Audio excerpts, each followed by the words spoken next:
네, 안녕하세요 여러분. 테스트네이션의 오성쌤입니다. 저희가 오늘은 흥미로운 주제죠. 우리나라 사람들이 좋아하는 주제 중에 하나예요. 대학교 랭킹에 대한 얘기를 한번 해볼까 합니다.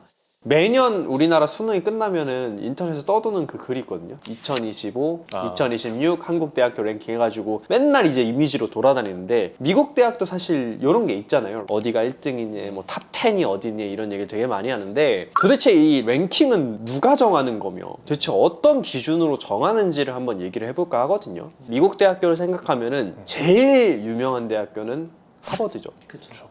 당연히 랭킹 1등 하버드 아니야? 라고 생각을 하지만, 사실 랭킹을 들어가 보면은 하버드가 랭킹이 1등이 아니란 말이죠. 본격적으로 왜 그런가를 얘기하기 전에 저희가 일단 랭킹을 한번 보면 좋을 것 같아요. 요거는 이제 2026 가장 최근에 업데이트된 랭킹이고, 웹사이트는 US 뉴스라는 웹사이트인데, 1등을 보면 하버드가 아니라 이제 프린스턴 유니버시티, 프린스턴 대학교가 1등입니다. 그럼 2등이냐? 2등도 아니에요. 2등은 MIT. 3등에 하버드가 랭크가 돼 있습니다. 그 밑으로는 동급의 스탠퍼드 대학교가 있고 예일 대학교가 있고요. 그래서 시카고 대학교가 6등, 듀크가 7등, 존스 홉킨스가 또 타이로 7등, 노스웨스턴, 유펜 7등. 여기까지가 어떻게 보면 탑 10 라인에 이렇게 들어가게 되는데, 왜 그럼 하버드가 그렇게 유명한데 1등이 아닌가? 거기에 대한 얘기를 한번 해볼까 하거든요. 여기 US 뉴스를 비롯한 다른 랭킹 사이트들에서 말하는 거는 이 학교들이 순서대로 좋은 학교들이다라는 게 아니라 웹사이트에서 평가하는 것의 기준에 맞는 여러 가지 스탠다드들이 있는데, 거기에 가장 잘 부합하는 학교들이 어딘가를 보여주기 때문이에요. 그러면은 각 웹사이트마다 정해놓은 기준이 있다라고 얘기를 해주셨는데, 이 기준이 웹사이트마다 엄청나게 다를 것 같지는 않거든요, 제가 생각했을 때는. 그러면 랭킹을 저희가 매년 이렇게 보게 되는데, 도대체 이 랭킹이라는 것이 뭘 얘기해 주려고 결국에 만드는 건가요? 스탠퍼드랑 예일이 그래도 계속 상위권에 있는 이유 중에 하나가 소수 정예, 학부 중심, 얼마나 학업에 강력한 지원이 있냐, 재정이 있냐, 성과가 있냐, 이 모델을 자기네들이 만들어요. 그리고 그 모델에서 가장 잘 맞는 게 아무래도 프린스턴이랑 예일이에요. 매년 보시면 항상 상위권에 있거든요. MIT 같은 경우에는 다른 지표보다 뭐가 월등히 높냐면 성과가 월등히 높아요. 너무나도 미술수도 높고 졸업도 높고 유지도 높고, 그게 리텐션 레이트죠. 이게 너무나도 강해서 최상위권에 항상 있는 것 같고, 자기네들이 만든 거에 육각형을 꽉 채운 학교는 많이 없어요. 근데 그 육각형을 꽉 채운 학교라고 하면 그게 프린스턴이긴 해요. 초소수 정예, 학부 중심, 이런 학교들. 그래서 리버럴 스터디스 중에서도 학부 중심이라고 얘기하면 프린스턴 이긴 학교가 없다고 하는 이유가, 로스쿨, 메디컬 스쿨 하나도 아직도 안 만들고 있잖아요. 학생한테 초집중하겠다는 거거든요. 그런 이유도 있고, 하버드가 약해서 3등일까요? 근데 3등도 잘한 거잖아요. 전 세계 3등인데. 하버드가 기분이 나쁘죠. 근데 US 뉴스라는 곳에서 만든 이 세부 공식에 더 적합한 학교가 이 두 학교였다라고 생각하면 될 것 같아요. 저희가 생각했을 때 프린스턴이나 하버드나 학부 학생이 엄청 적지는 않잖아요. 맞아요. 그러면은 초소수다라고 하는 그 기준은 학생의 학부 인원으로만 정해지는 거야? 아니면은 교수의 수를 같이 합산해서? 맞아요. 그거는 이제 당연히 교수의 수를 얘기하는 거예요. 그리고 학생의 수를 해서 레이시오가 나오는 거겠죠. 그래서 막 1대 20이면 정말 좋지 않은, 왜냐면 애초에 알아갈 수가 없다라는 거잖아요. 그래서 학교도 그렇잖아요. 1대 20, 30, 40 가잖아요. 그러면은 잘 모르거든요, 선생님을. 거기서는 어쩔 수 없이 그냥 1등한 친구가 제일 잘한다, 이렇게 나오는 것처럼 하나하나 모든 학생들을 다 관리할 수는 없지만, 그 수가 적어지면 적어질수록 관리하기가 더 편하겠죠. 그만큼 학교의 튜이션이 비싸다라고도 얘기할 수 있습니다. 그럼 프린스턴이 하버드보다 비싼가요? 제가 알기로는 좀 더 비쌉니다. 근데 이제 그거는 그랜트라 이런 것들이 다 너무 컴플리케이트 하잖아요. 스콜러십 받는 거, 뭐 그랜트 받는 거. 근데 여기서 제가 꼭 얘기하고 싶은 거는 15등 정도는 체감 차이를 못 느껴요. 학생이 아예 느끼질 못해. 내가 1등의 학교를 갔다라는 게 느껴지지는 않아요. 그러면은 아까 간단하게 얘기해 주시긴 했는데, 이 US 랭킹을 매길 때 그 구체적으로 들어가는 것들이 어떤 게 좀 있는지 상세하게 좀 얘기를 해주시면 좋을 것 같아요. 특히 US 뉴스는 매년 이 세부 항목을 바꿔요. 근데 그 바꾸는 초점이 최근 들어는 입결도 많이 들어가고, 그 다음에 성과, 그리고 가장 많이 들어가는 건 소셜 모빌리티라고 해서 사회에 중요한 소셜 밸류를 준다라는 거. 근데 학교가 아무래도 제일 중요하게 생각하는 건 저소득층계의 소셜 모빌리티도 보거든요. 그러니까 무슨 말이냐면, 이런 계층 학생들을 얼마나 많이 데려가서 도움을 주려고 했냐. 예일 같은 경우에도 퀘스트 브리지를 통해서 2배나 많이 데려갔잖아요. underprivileged 프로그램을 통해서 작년에는 60명인데 이번에는 110명을 데려갔단 말이죠. 그러니까 대학교가 그냥 단순하게 공부 잘하는 학생을 데려오겠다가 아니라 아직까지도 미국은 이 대학교를 가는 것 맞아요. 굉장한 중요한, 기회라고 생각하는 거죠. 계층 이동의 사다리로 그렇죠. 보는 맞아요. 거죠. 그래서 생각해보면 이제 존업이라든지 이런 두크 대학교들이 원래는 10등 바깥에 있었던 학교들이었거든요. 그런데 이제 there's a big wave and movement towards STEM, especially medical.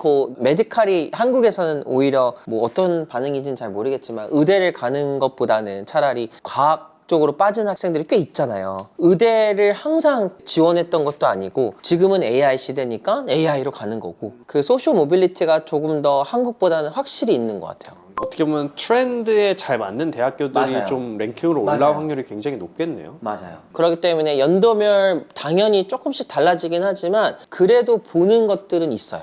학교에서 성과라고 한다면은 다양한 것들을 이해할 수 있겠지만 출판 논문당 인용 횟수, 순수 연구 산출량, 졸업생들이 6년 후에 소득이 얼마인지 이런 것들을 이제 샘플을 해가지고 이제 성과라고 얘기를 하는데 이런 것들은 아무래도 한쪽으로 쏠릴 수밖에 없는 것 같아요 대학교마다. 왜냐면은 더 유명한 대학교면 더 유명한 대학교일수록 더 많은 후원과 더 많은 학생들이 올 것이고 그리고 이제 이런 리소스들이 더 많은 학교들은 더 순위가 계속 유지가 될 수 있는 것 같아요. 단적인 예를 보자면은 노스웨스턴 같은 경우도 10년 전에는 10위 바깥이긴 했거든요. 근데 근 10년, 12년 동안 계속 지속적인 이제 후원이랑 지속적인 학교에서의 투자로 순위가 폭발적으로 올라온 것 같은 것처럼 결국에는 이 순위라는 게 매겨지는 거는 학교의 명성뿐만 아니라 학교가 실제로 만들어내고 있는 결과들을 본다고 보시면 될 것 같아요. 그러니까 첫 번째가 성과잖아요. 그러니까 얼마나 잘 졸업했냐를 보는 거거든요. 그러니까 학생들의 어쩔 수 없는 내신을 본다라는 거예요. 이게 나중에 대학교도 똑같을 거니까. 결국에는 하버드라는 대학교를 가도 프린스턴을 가도 그 안에서도 잘해야 되는 거잖아요. GPA를 잘 받고 그래야 이제 아까 얘기하셨던 6년 뒤에나 몇 년 뒤에 성과로 나타났을 때 그게 뭐 셀러리가 됐던 어떤 연구의 결과가 됐던 그런 걸로 나타낼 수 있다는 거죠. 맞아요. 맞아요. 요 웹사이트 말고 QS라는 웹사이트에서는 전 세계가 나오는데 맞아요. 우리나라 대학 랭킹이 굉장히 낮거든요. 맞아요. 왠지 이해가 돼요. 왜냐면 우리나라는 제가 알기로는 연세대학교, 고려대학교에서 국가장학금, 스컬러십을 받을 수 없는 인원이 90% 이상이라고 하거든요. 맞아요. 어떻게 보면 방금 얘기하셨던 이런 좀 저소득층 맞아요. 친구들이 사실상 없다. 우리나라는 기회가 맞아요. 거의 없고 그리고 그 친구들이 나중에 얼마나 더 성공을 하냐 이런 거에 엄청난 순위 바뀜이 있긴 있어요. 그래서 나중에 저소득층 친구들이 굉장히 잘한다 라고 했다면 이 학교의 밸류가 엄청 크다라고 우리가 볼 수 있다라는 거예요. 왜냐하면 어쨌든 간에 그게 많으면 많을수록 이 나라가 더 좋아진다라는 거니까. 교육기관으로서의 본질에 맞아요. 좀 충실하기 위한 측면이네요. 그 다음 거 같은 경우에 이제 학교에서의 어떤 리소스들이 있느냐인데 이런 것들은 리소스랑 교육 환경 같은 경우에는 이제 얼마나 학부생들에 대한 지원이 있는지에 대한 부분인데 이런 것들을 보여줄 수 있는 것들은 한 수업의 사이즈 그리고 전체 학생 대비 교수 비율 이렇게 봅니다. 프린스턴 같은 경우에는 이제 5대1이었고 너무 극단적인 비교긴 하지만 이제 큰 리서치 유니버시티 같은 경우에는 낮게는 20대1까지 나오더라고요. 그리고 당연히 레퓨테이션이랑 설문지겠죠. 대학교 관계자들이 인지도나 이런 평판을 중요하게 생각하고 학생들한테까지도 설문조사를 하기도 해요. 어릴 때 학부 학생들은 대부분 자기 학교를 뽑지 않을까요? 그쵸. 그래서 얼마나 만족스러운가 이런 것도 많이 이제 중요하게 생각하고 왜냐면 불만족스럽다라는 건 그 학교가 결국 좋지 않다라는 거잖아요. 그리고 이제 당연히 이제 제일 중요한 거죠. 학생의 부채 이런 거나 이제 결과 그러니까 수입이죠. 얼마나 벌고 빠르게 부채를 갚아내는지. 부채 비율을 본다라고 하면은 스컬러십을 많이 주려고 노력을 하겠네요. 그래서 스컬러십을 많이 받는 학생을 좋아해요. 예를 들어 어떤 학생은 대학 들어가기 전에 한 10억 정도를 받고 들어간 친구도 있거든요. 왜냐하면 온갖 스컬러십을 다 지원해서. 대학교에서는 당연히 그 랭킹에 높게 올라갈 수 있는 학생들을 선호할 수밖에 없는 현상이 맞아요. 발생을 한다라는 거죠. 자, 그러면 아까 처음으로 다시 돌아와서 하버드, 우리 하버드 좋아하는데 하버드 왜 1등 아닙니까? 이게 뭘 의미하는 걸까요? 저도 이제 대학교 이제 입시를 했을 때 굉장히 많이 따졌던 부분인데 이제 그 당시에는 정보도 많이 없었고 해가지고 US 뉴스 랭킹에 대해서 좀 많이 인복을 뵀어요. 우리가 이거를 보면서 마치 진짜 대학교의 가치, 이 대학교에서 생활에서 내가 얻을 수 있는 것들이라고 판단을 하게 되는 것 같은데 저는 그거는 다가 아니라 생각해요. 하지만 그럼에도 불구하고 이런 지표들을 보면 알 수 있는 것들은 이런 대학교들이 얼마나 좋은 대학교인지에 대해서는 한눈에 볼 수 있는 인디케이터이지 않을까라고만 생각하면 될 것 같아요. 프린스턴 지금 다니고 있는 학생은 제 이야기를 되게 공감할 것 같은데 프린스턴 들어가는 친구는 자기 학교 1, 2등이었을 거란 말이죠. 가서 씹었거든요. 공감할 거예요. 내가 조금만 경계를 낮추면요 무조건 씹어다요. 얼마나 아카데믹하게 rigorous하냐면 숨을 못 쉴 정도로 rigorous해요. 그래서 웬만한 학생들은 들어갔다 나와요. 그래서 실제로 이제 AP를 아무리 다 5를 받고 4.0이어도요, 거기 가서 수업의 참여도나 수업을 따라하는 거가 애초에 레벨이 달라요. 그래서 당연히 졸업하는 학생들의 어떤 준비된 학생들이 훨씬 더 많아요. 수적 투입이 훨씬 더 가능하고, 더 나아가 그러기 때문에 대학원이 훨씬 더 강해요. 그래서 대학원이랑 연구라든지 이게 프린스턴이 하버드보다는 강해요. 그렇기 때문에 프린스턴은 유일하게 싱글 초이스 메이저예요. 무슨 말이냐면 더블 메이저를 싫어해요. 애초에 하나로 빠지라는 뜻이에요. 그런 관점에서도 당연히 성과적으로 본다면 하나를 깊게 판 친구들이 프린스턴에서 많이 나오는 거고, 그렇기 때문에 학부 중심의 설계가 가능한 거고, 졸업이나 유지나 전체적으로 다 조금 더 좋고, 마지막으로는 리소스가 훨씬 더 좋죠. 예를 들어 학부 경험을 했을 때 선생님이랑 훨씬 더 많은 인터랙션을 갖는다고 해요.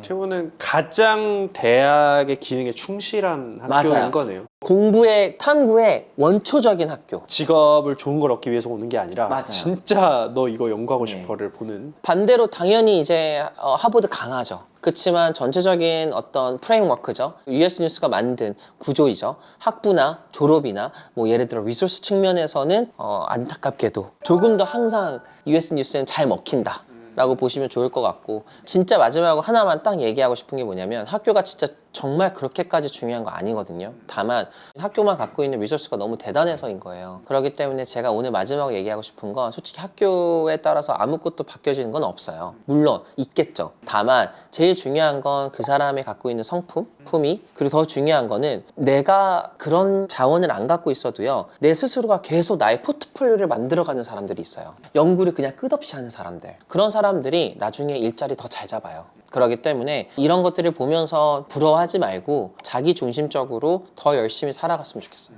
반대로 얘기하면은 이런 좋은 대학교 나와도 본인만의 포트폴리오가 없으면은 쉽지 네. 않다. 맞아요. 그래서 오늘 저 랭킹을 얘기를 한번 해봤는데요. 저희가 요거를 이제 1, 2부로 나눠서 얘기를 할까 합니다. 사실 더 많은 요인들이 있어서 이 랭킹을 통해서 바라볼 수 있는 입시적인 관점이 되게 많이 있어서 저희는 오늘 여기까지 얘기하고요. 다음 시간에 또 이어서 얘기를 할 수 있도록 하겠습니다. 감사합니다.